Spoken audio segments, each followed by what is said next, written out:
Hi there everyone, Rob here with today's Western Pacific weather update. First thing I want to let you know about, if you want to go to the YouTube channel, we actually are reorganizing it, going with the new layout here on YouTube. You can see the trailer here, but if you scroll down, our recent upload, stock storm footage, actually a lot of stuff we have shot over the past several years. The Sunday vlog, which is a new thing I have been starting here, and plus Westpac Weather 101. But also remember that we did some educational videos back in 2010, 2011, so please go check those out. Definitely some good stuff, and if you haven't subscribed, please subscribe. But enough of that, let's talk about the weather out here in the Western Pacific and Eastern Asia today. We are watching, well, the tropics being very quiet actually at this time. We have an area across the southern Philippines that is bringing some showers.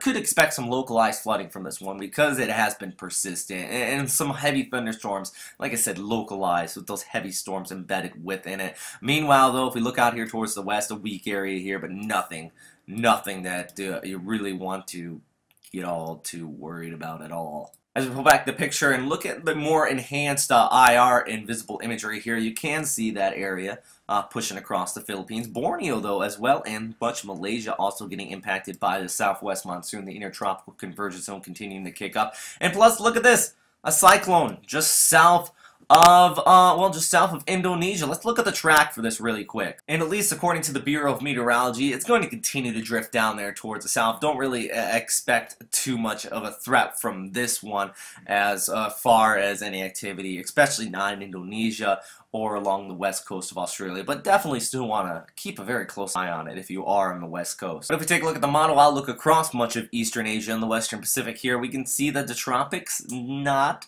too exciting, actually not much going on here at the very least. Going into next Saturday and Sunday, we do have some showers that start to kick up across Mindanao yet again, so that falling on top of the showers you have been seeing could create the risk of some localized flooding, and also a weak area popping up there in the Gulf of Thailand. But it's nothing organized, and being here in mid-April, this is what you would typically expect, but we are getting closer and closer into typhoon season, so we do want to continue to keep a close attention on some of these areas out here. I also want to look at the north one more time, because as our storm system pulls away, that caused absolute havoc over the weekend. Actually, upwards of 3 reports of death through this system here, and about 30 injuries, numerous structures damaged. On top of that, there was the power outages. Winds up to 150 kilometers per hour were reported. Now behind it, we do have an area that is moving through, and that's going to pop up behind it and really just kind of be post-frontal, bring some light showers across northern Japan. It is going to usher in some cooler temperatures across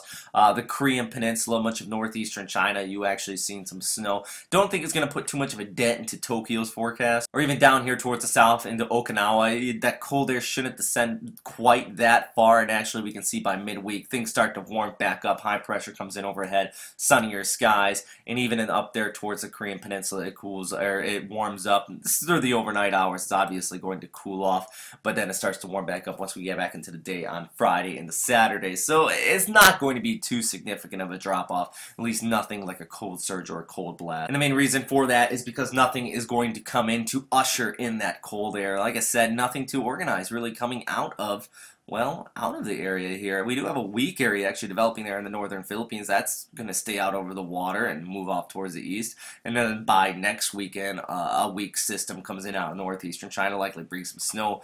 But northern Japan next weekend, going to be some foul weather. But the rest, it's going to be a decent week.